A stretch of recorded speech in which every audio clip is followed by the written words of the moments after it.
Okay, well now Stella took my seat. But obviously I need to stretch my legs. That's one thing is too that I've started trying to really get my head to be more um, like is, say for instance, the dog water spills and you just feel, oh my God, I'm so irritated. I keep trying to be like, okay, it was time I needed to clean the floor. So trying to just change the perception of certain things so that it doesn't get to, in order to even control your own emotions about it, you know? Because just like the plastic, I honestly believe that these plastic containers, okay, they already tell us that plastic is bad for the environment. I don't know what the deal is with these plastic containers. And especially as you get older, I don't know what it is, but it's in here. You lose some kind of strength or something. And I have active hands, like I paint, I do a lot of stuff. So I don't know what is going on, but to try and open jars. And like yesterday, oh my God, how long it took me to try and open a stupid paint can. Oh, but or every single thing you get, you know, trying to get it out of the container. I swear to God, I think that they do that stuff on purpose just to keep us frustrated. Just like these freaking phone things. Everything you call, you can't. It takes forever to get to a person if they even speak the same language as you. But we trying to get the things open, trying to get through on a phone call and pushing buttons and stuff. It's all to keep us frustrated, just to keep us like, you know, we all need antidepressants because it's so difficult. And I really think that even if that seems crazy and paranoid, I swear to God, I really think that it all has to do with that. And I think that most of us just, you know, regular people who aren't out trying to manipulate the world. And oh yeah, because I was talking about all of those letters that everybody has to identify themselves and have everybody acknowledge their identity and stuff. I don't understand it. I don't understand why do you need anyone to acknowledge or accept you? For just be you. If somebody doesn't accept you, move past that relationship. You're not tied to that relationship. Be willing to, you know, move through life. When things happen, it's to rebuild something better. It's so that you can get something different to come in. So when relationships end, don't get hung up in like, oh my gosh, you know, rejection and all that stuff. It's like, okay, my lessons were done with them. You know, and sometimes some of those releasing ceremonies can be helpful because I have seen, it is true, people will their energy like binds to you or something, and you know you gotta get it off of you. They'll just I don't know how to explain it, but once you experience it, you'll know what I'm talking about. But I think that ceremonies and rituals and stuff are good. You know, people do like those cord cuttings rituals and, you know, burn things, whatever you need to do to get someone's energy. But you know, we have to be able to be flexible and move through these relationships more and not feel so like, even marriage, all of that stuff is all, it's all a paradigm. It's all a paradigm of control, of like, this is what you have to do. This is how you have to be. These are the rules you need to follow. This is what the good people do. This is what the bad people do. They're trying to switch it all up now. You know, all of the things that when I was growing up that you were told to be and how to behave was one way, and it was all about being right by God, doing for your neighbors, and you know, helping each other. The TV programming was even so much different, and so you felt so much like, and there was a lot of people who were pushing those ideals away in the 70s and becoming hippies, and we're going to live free and we're not going to live by the rules and all that stuff. And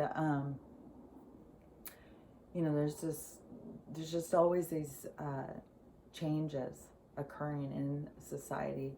But I don't know when this, well, I know I noticed it when The Simpsons, that cartoon show, I would never let my kids watch it. And I didn't see it until I had seen it like a couple times, but I was like, oh my God, who would ever let their kid watch this? And that's when I very first started noticing that they were making kids smarter than the adults. The kids were the smart ones. The adults were the goons. They were stupid, laughable, always doing stupid stuff. I was like, oh my God, this is much different than what I grew up on. And then, man, if you deep down, go down that rabbit hole, it's a deep dive into the programming and how insidious it is. And it's not for good, it's a negative agenda. It's all about control and oppression and making us weaker. And so, anyways, that's something that everybody has to recognize for themselves in order to pull themselves out of it. It's so much, to me, like that thing about the spider, watching the spider and knowing that the spider is focused on what the spider is doing and very limited view of everything else. And the world is so much bigger than that spider. And that spider has no idea. It's just trying to get across the floor safely. It doesn't know. And that is so much about becoming conscious and aware. Your consciousness is always, like, if you think about consciousness in its beginning stages, is kind of like a big bang of energy, and developing this energy. Once it starts developing consciousness, and I don't know what stages, like that a tree has an awareness that it's a tree, or if it's just it has a strong energy, everything does. And so I'm not really sure all of the whole thing. I've heard a lot of different people talk about it, that how when energy starts and where it starts and how it starts, and then your process of choosing between good and negative and stuff, and then moving through this to become more of a conscious creature, more of more aware, and more of how you are affecting others and the whole system. And so that is one of the big concepts that is happening right now. Is like, it's a big jump. It's like the spider to all of a sudden stop and look around the room and realize, that there's a way bigger world than what he sees. And stomach is growling.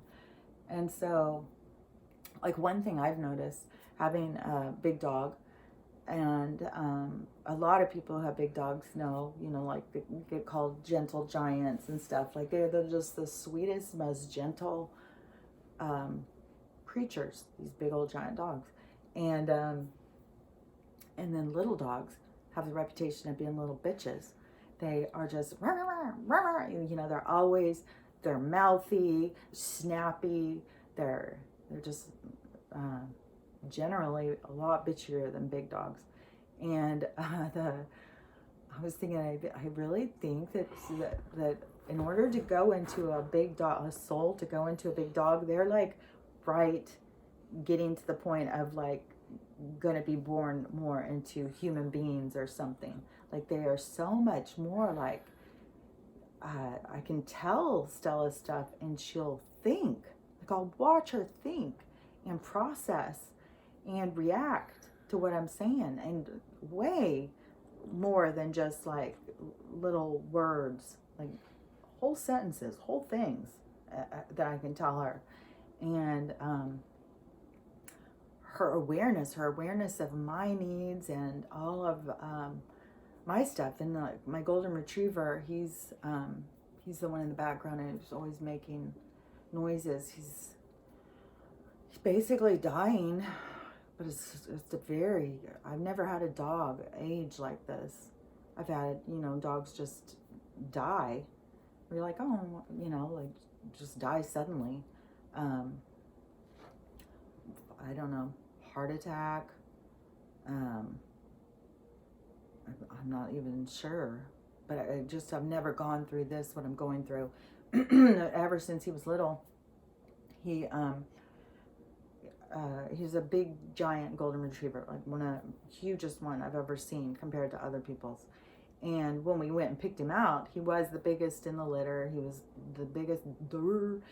He was like rolling around. The other dogs are trying to, like, you put food down and they'd all run over there, and he was just like roly poling, or he was just the biggest dodo. And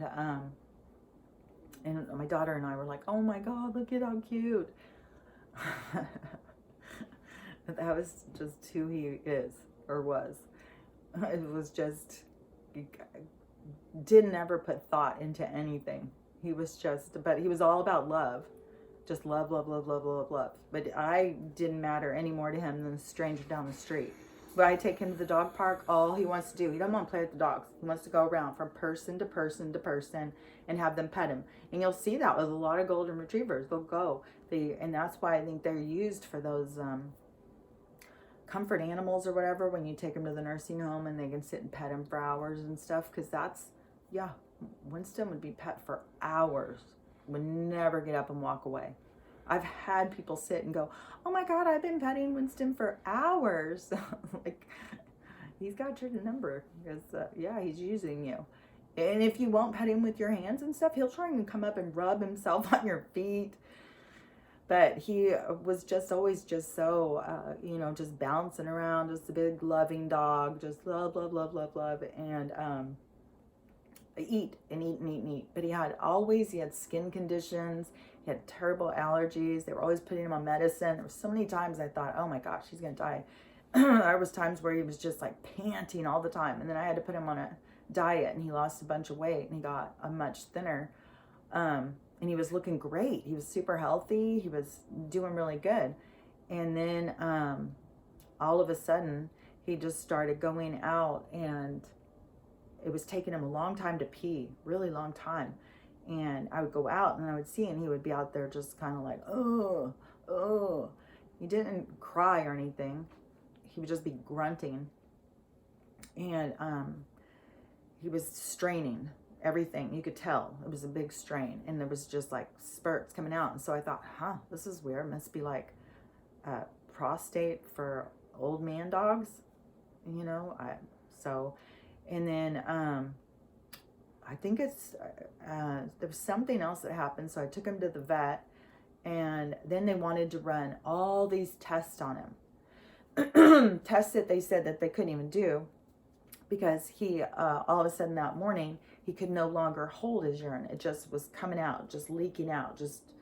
I started noticing he would get up and there would just be a big wet spot on the ground, and I would be like, what is that? Is he just sweating? Is he licking himself? Like, these golden retrievers licking themselves nonstop. And then when I went there, then I found out he can't hold his urine. It's just coming out. And so then they wanted me to go through all these tests and stuff, and I was like, he's 11. And they're like, well, we could probably get him another, maybe up to 12 or 13. I was like, well, the vet always told me that if a golden retriever lived past 9, it was really lucky, because it was such a high risk of cancer. Almost every single golden retriever is dying of cancer by the time they're 9, he told me. And for ones he was seeing, I guess. But, we're in a certain city. He's not going worldwide. So I'm not going to say that's worldwide. It can be very much, our city. That's, they're all, once you get one of these dogs and you start seeing, if you get a bred dog from a breeder, all those breeders are, it's a scammy kind of thing. Anyways, so he always had so many issues, and then so when they wanted to do all that, I was like, no, I'm not going to put him through that.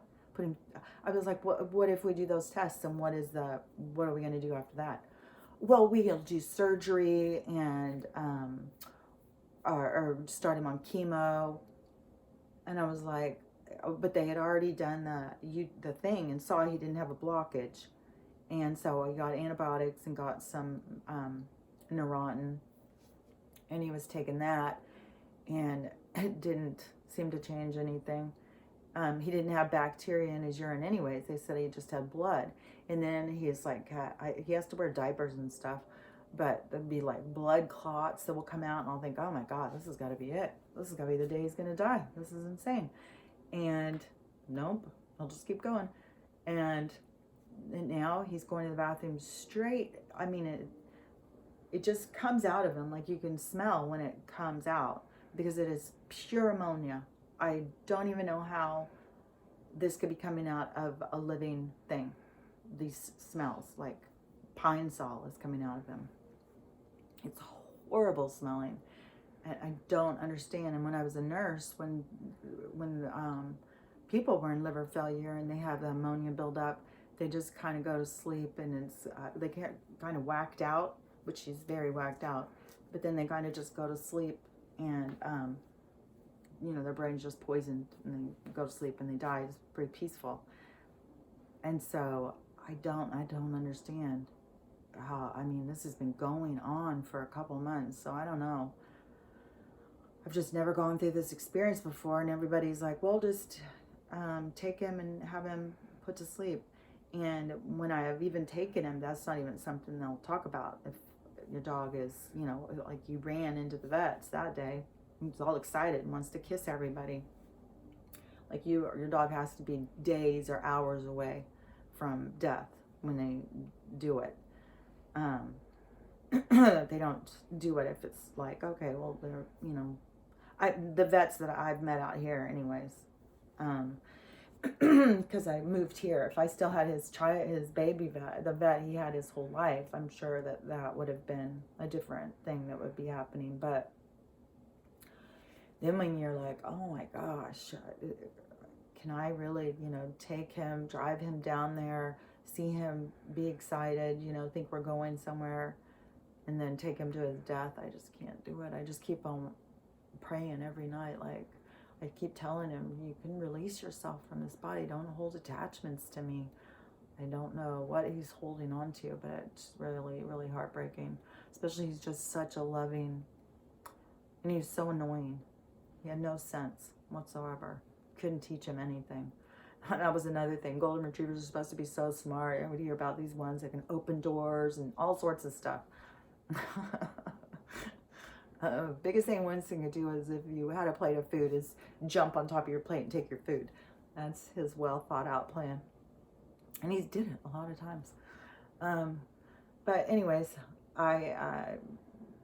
the consciousness of the soul, I think with the dogs and stuff, I think that they're just that bigger dogs have like proven themselves. And I think kind of like with people right now, it's kind of like we're proving ourselves to our higher aspects, like that we do have compassion and stuff. We aren't just like this species that will kill the other one if they disagree with us, that we are higher minded, and that we are more thoughtful, and we understand about experience, and that's just part of this whole thing, that we're moving into these higher concepts, and moving out of these lower chakras into these higher ones. And then I don't even know when, I feel like that there's a lot of already merging with my higher self. Like there's so many times, like I'll do the writing and stuff,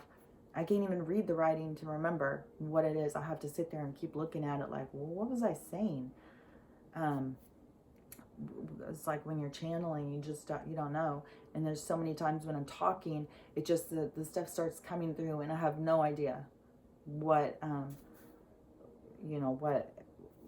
I've said after the fact. And anyways, I'm going to end with this one, and then I'll talk to you later.